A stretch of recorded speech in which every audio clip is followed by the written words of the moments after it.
Hai bos, sawadikap para kaum barbar. Akhirnya bos, Rusia dan Iran menandatangani deklarasi untuk melawan sanksi-sanksi ilegal dari Amerika. Deklarasi ini ditandatangani Menteri Luar Negeri masing-masing negara di Moskow pada Selasa 5 Desember. Ini adalah langkah penting dalam meningkatkan koordinasi upaya anggota masyarakat dunia untuk mengatasi sanksi ilegal oleh Paman Gober dan sekutunya yang dijadikan pengganti diplomasi, ujar Lavrov.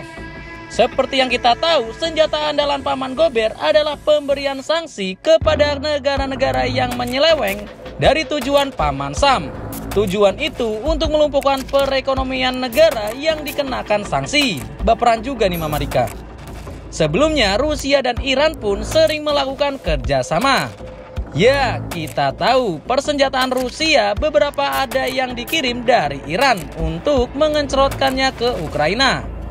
Beberapa bulan yang lalu, Amerika semakin waspada terhadap ancaman nuklir dari Iran setelah diduga meminta bantuan Rusia untuk memperkuat program nuklirnya. Karena menurut para pejabat Amerika, program nuklir Iran telah melampaui parameter kesepakatan nuklir 2015. Intelijen Paman Sam menduga bahwa Iran meminta bantuan dari Rusia untuk memperoleh bahan-bahan nuklir dan fabrikasi bahan bakar nuklir. Jika mendapatkan bahan nuklir tambahan, Iran dapat mempercepat waktu persiapan pembuatan senjata nuklir yang disebut breakout time. Nah lo, ngeri-ngeri sedap ini si Iran. Gimana bos, kalau perang nuklir gimana di Indonesia?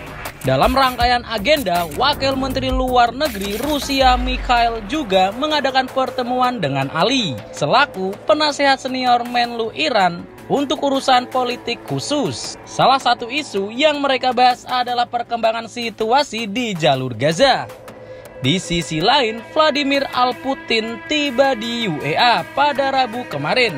Dalam kunjungan itu, Al-Putin akan membahas tentang hubungan bilateral kedua negara, serta perang Israel dan Hamas. Ya, segitu pedulinya Vladimir Al-Putin Al-Moskowi sampai-sampai turun gunung untuk membahas konflik Israel-Palestina. Juru bicara Istana Kepresidenan Kremlin, Dmitry Peskov, menuturkan Putin akan membahas perang antara Hamas dan Israel yang kembali memanas sejak gencatan senjata berakhir selama kunjungannya kedua negara di Timur Tengah.